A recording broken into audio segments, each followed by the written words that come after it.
जिले की हलचल। आकाशवाणी लखनऊ से प्रस्तुत है जिले की हलचल। आज सुनिए मथुरा और फिरोजाबाद जिलों की हलचल। पहले सुनते हैं मथुरा जिले की हलचल। आलेख और स्वर है मोहम्मद उमर कुरैशी का। प्रदेश के मुख्यमंत्री योगी आदित्यनाथ ने मथुरा में ब्रज तीर्थ विकास परिषद की 7वीं बोर्ड बैठक में 123 करोड़ रुपए की विकास योजनाओं पर मोहर लगाकर अपनी स्वीकृति प्रदान की। इसमें राया इंटरचेंज पर भगवान श्री कृष्ण की विशाल प्रतिमा सहित अन्य विकास परियोजनाएं शामिल हैं। इस अवसर पर उन्होंने कहा कि काशी अयोध्या की तरह मथुरा का विकास होना चाहिए। उत्तर प्रदेश के कैबिनेट मंत्री चौधरी लक्ष्मी नारायण ने मथुरा जिला कलेक्ट्रेट सभागार में 18 ग्राम पंचायत विकास अधिकारी और 4 ग्राम विकास अधिकारी समाज कल्याण को नियुक्ति पत्र वितरित किए। इन सभी अभ्यर्थियों के नियुक्ति पत्र मिलते ही उनके चेहरे पर मुस्कान दिखाई दी। सभी लाभार्थियों ने प्रदेश सरकार के मुखिया योगी आदित्यनाथ जी का आभार व्यक्त किया। प्रदेश के कैबिनेट मंत्री लक्ष्मी नारायण चौधरी ने पत्र पाने वाले युवाओं से कहा कि अपनी ग्राम पंचायत को आत्मनिर्भर और स्मार्ट बनाएं। उन्होंने कहा कि गांधी जी के ग्राम स्वराज की परिकल्पना को साकार करने की इकाई ग्राम पंचायत ही है। पीएम मोदी ने भी 2047 में आत्मनिर्भर और विकसित भारत की बात की है। उत्तर प्रदेश सरकार के कैबिनेट मंत्री चौधरी लक्ष्मी नारायण ने बताया कि जितनी भी नियुक्तियां हुई हैं वो निष्पक्ष योग्यता के अनुसार हुई हैं। किसी प्रकार का कोई भेदभाव किसी के साथ नहीं किया गया। उत्तर प्रदेश में लगभग 2000 नौजवानों की नियुक्ति हुई है और मथुरा जिले में 22 लोगों की नियुक्ति हुई है। इसलिए मैं इतना ही कहूँगा, समस्त ब्रजभूमि और उत्तर प्रदेश सरकार की ओर से ये दीपावली के शुभ अवसर पर जिन नौजवानों को, बहनों को यहाँ नियुक्ति पत्र दिए गए हैं, उनके उज्जवल भविष्य की हम कामना करते हैं। साल 2005 में राया मार्ग पर प्रतिदिन लगने वाले जाम से लोगों को निजात मिलने की संभावना है। इसके लिए राष्ट्रीय राजमार्ग प्राधिकरण द्वारा मथुरा बरेली नेशनल हाईवे के अंतर्गत राया बाईपास बनाया जा रहा है। यह कार्य अप्रैल 2025 तक पूरा होने की संभावना है। बाईपास को राष्ट्रीय राजमार्ग 19 से जोड़ते हुए महावन गोकुल से होकर राया से जोड़ा जाएगा। राष्ट्रीय राजमार्ग प्राधिकरण के परियोजना निदेशक संजय वर्मा ने सांसद हेमा मालिनी से मुलाकात कर इस परियोजना के बारे में बताया। निदेशक ने बताया कि मथुरा बरेली पीलीभीत राष्ट्रीय राजमार्ग पर तेजी के साथ काम हो रहा है। मथुरा एवं हाथरस जनपद के लगभग 60% निर्माण कार्य पूर्ण हो चुका है। शेष कार्य अप्रैल 2025 तक पूर्ण हो जाएगा। मथुरा के परखम के दीनदयाल गौ विज्ञान अनुसंधान एवं प्रशिक्षण केंद्र में आयोजित 10 दिवसीय शिविर में आरएसएस के अखिल भारतीय कार्यकारी मंडल की बैठक संपन्न हुई। संघ प्रमुख मोहन भागवत सहित बैठक में देश भर से आए 46 प्रांतों के 393 पदाधिकारी मौजूद हुए।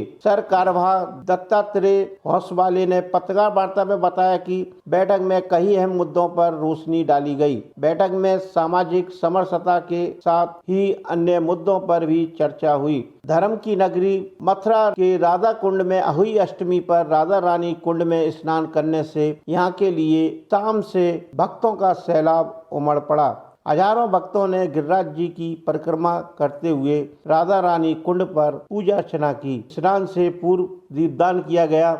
मथुरा सांसद हेमा मालिनी ने कहा कि बाल रामलीला को बढ़ावा मिले, इसके लिए प्रयास किए जाएंगे। उन्होंने कहा कि ऐसे आयोजनों में सरकार भी सहायता करे। इसके लिए शासन के समक्ष वह प्रस्ताव रखेंगी। यह बात उन्होंने श्री राम वाटिका में चल रही श्री बाल रामलीला महोत्सव में कही। भगवान के बाल स्वरूपों की आरती की। उन्होंने बाल लीला को और बेहतर बनाने के लिए सुझाव दिए गए। मथुरा जिले की हलचल के बाद आइए सुनते हैं फिरोजाबाद जिले की हलचल। आलेख और स्वर है लियाकत अली का। फिरोजाबाद में दीपावली का महापर्व खुशहाली, प्यार, मोहब्बत, भाईचारे का पैगाम लेकर आया है। त्योहार के कारण यहाँ का प्रसिद्ध चूड़ी और कांच कारोबार में रौनक आई है और पहले के मुकाबले बिक्री बढ़ने से यहाँ के कांच कारोबारियों और इससे जुड़े हुए सभी तरह के कारीगरों को अच्छा रोजगार मिल रहा है। उससे उनकी आय बढ़ने से चेहरों पर खुशी नजर आ रही है और धार्मिक परंपराओं के अलावा कारोबार के लिहाज से भी दीपावली पर्व को वरदान मान रहे हैं। फिरोजाबाद में निर्मित कांच की चूड़ी, विभिन्न प्रकार की देवी देवताओं की मूर्ति और अन्य विभिन्न प्रकार की कांच की वस्तुएं सिर्फ देश ही नहीं बल्कि विदेशों में भी निर्यात होती हैं, जिससे विदेशी मुद्रा भी बड़ी तादाद में प्राप्त होने से देश की आर्थिक स्थिति मजबूत होने से सहायक साबित हो रही है। यहाँ के हिंदू और मुस्लिम कारीगर इस कारोबार को करके कौमी एकता की मिसाल कायम किए हुए हैं। बुराई पर अच्छाई की विजय। इस पर्व पर ऋतु परिवर्तन के पश्चात, क्योंकि अब सर्दियां आने वाली होती हैं, तो उससे पहले मिष्ठान खाना वैज्ञानिक दृष्टिकोण से बहुत महत्वपूर्ण होता है। इसलिए यह पर्व विभिन्न प्रकार के व्यंजन या मिष्ठान के रूप में पूजा के पश्चात सेवन किए जाते हैं, क्योंकि फिरोजाबाद एक कांच के प्रोडक्ट्स का एक वैश्विक हब है। दुनिया भर में यहाँ के प्रोडक्ट्स बहुत ही पसंद किए जाते हैं, जिससे यहाँ रोजगार की बहुत ही वृद्धि होती है।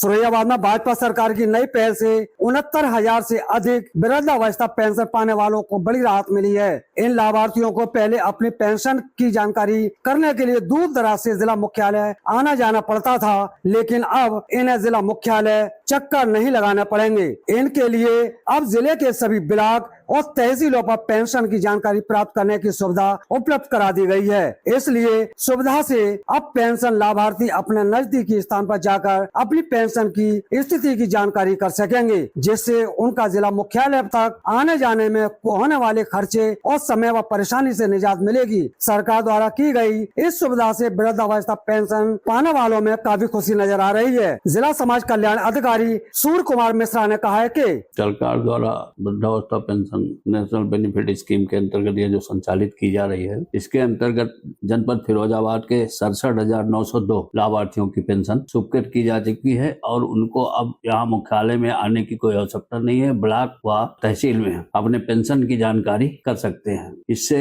आने का बचत हो जाएगी और वहीं से जानकारी पूरी मिल जाएगी। अपना घर अपना ही होता है और त्योहार या कोई भी खुशी का मजा जो अपने घर में आता है वो कहीं नहीं आता। इसी तरह के 5,000 परिवारों को दीपावली की रोशनी अपने घरों में करने का अवसर पहली बार मिल रहा है। असल बात यह है कि फिरोजाबाद में भाजपा सरकार की मेहरबानी से 5,000 परिवारों को शहरी आवास योजना के अंतर्गत आवास मिल गए हैं, जो पहली बार दीपावली अपने घरों पर मनाएंगे। इन परिवार वालों के लिए यह दीपावली अनोखा आनंद महसूस कराएगी। इन लोगों के चेहरों में खुशी नजर आ रही है और केंद्र के मोदी और प्रदेश के योगी सरकार की तारीफ कर रहे हैं। फिरोजाबाद में स्वच्छ भारत मिशन के अंतर्गत काम करने के लिए सरकार ने अपने खजाने को खोल दिया है। जिले में 322 गांव के लिए 11 करोड़ रुपए खर्च करके गांव की तस्वीर बदलने का काम किया जा रहा है। इसके लिए अंतर्गत प्लास्टिक एकत्रीकरण और कूड़ा निस्तारण के लिए तकनीकी विधि का प्रयोग किया जाएगा। इससे गाँव में स्वच्छता रहेगी और शुद्ध पर्यावरण रहेगा और प्लास्टिक एवं कूड़े का निस्तारण होने से लाभ भी अर्जित होगा और कूड़े के ढेर नजर नहीं आएंगे। सरकार की ओर से 14,000 व्यक्तिगत शौचालय बनाने के लिए 18 करोड़ रुपए खर्च किए जाएंगे। इन शौचालय में लाभार्थी ऐसे भी होंगे जो परिवार बड़ा होने के कारण बेटे और उनका परिवार अलग रहने लगे हैं, जिन्हें भी शौचालय उपलब्ध कराए गए हैं। सरकार की मंशा है कि कोई भी खुले में शौच नहीं करेगा और हर परिवार के यहाँ शौचालय हो। सरकार की इस योजनाओं से गरीबों को बहुत बड़ी राहत मिली है, जो धन के अभाव में शौचालय नहीं बनवा रहे थे। योजना का लाभ मिलने से महिलाओं में अधिक खुशी है, जिन्हें खुले में शौच करने को नहीं जाना पड़ेगा और लज्जा बचाना आसान होगी। ये था आकाशवाणी लखनऊ के क्षेत्रीय समाचार एकांश द्वारा प्रस्तुत जिले की हलचल का आज का अंक।